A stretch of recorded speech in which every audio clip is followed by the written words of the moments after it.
Hey guys, Zach here, North West Sportfishing, coming at you with another quick tip. My local rivers right now, they're loaded with summer run steelhead. Got a few spring Chinook that are starting to poke their noses in, make their way up to the hatchery. Fishing from a bank, you know, there's nothing wrong with drift fishing, there's nothing wrong with fishing with a float, but fishing from a boat, I try to maximize my time on the water and cover as much water as I possibly can. And one of the best ways to do that is with a diver and bait. What I'm going to show you here is just one of my quick setups that I use. First things first, Yakima Bait Company Sping, one of the best, you know.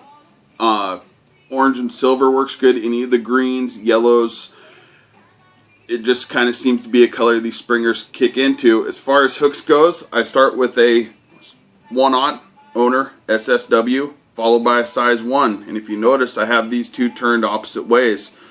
What this back hook does, I don't put any bait on it. It just grabs them short biting fish. And then I put a bead. You can even run 2 beads. If you don't think you're floating up high enough, you're using a really big, heavy glob of bait. I even put a corky in here sometimes, but make sure you have a bead in between whatever you're using, you know, just to act as a bearing. As far as bait goes, my favorite's just a quarter-sized ball of eggs, and then I will pop off a sand shrimp tail and run it on this front hook. I leave this back hook bare. What this is for, all it's for, is for those fish that come up and just nip at the back of the bait. The summer runs will do that a lot. I'm using pretty much the same thing for kings as I am summer runs. I'm not using huge balls of bait like you would for your fall fish.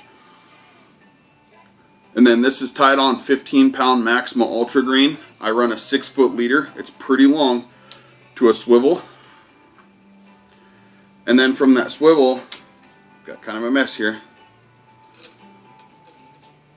I'll put a bead, and then I put just a slider like that. On that slider, I'll run an 18-inch dropper to a size 20 or a size 30 jet diver. The reason you want your dropper so long is this diver's not running straight back. It's going to kind of run at an angle, and you want to keep your bait, you know, 6 inches to a foot off the bottom. Really put it in front of those fish's face.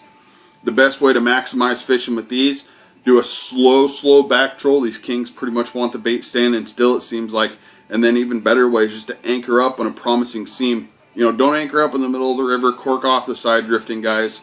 But pick a good current seam or a seam on the back eddy and let them back 50, 60 feet behind the boat and just let them sit. If you don't think you're getting deep enough down, you know, don't be afraid to step up to a size 30 or a size 40 jet divers. These size 20s seem to work really good on the sky.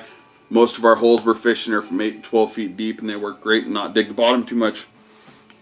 Another rig I've been having a lot of fun with when I'm targeting specifically summer runs and some of the summer run holes, this is just another spin glow here, a couple of beads, and then a Joel's Jig wiggle butt.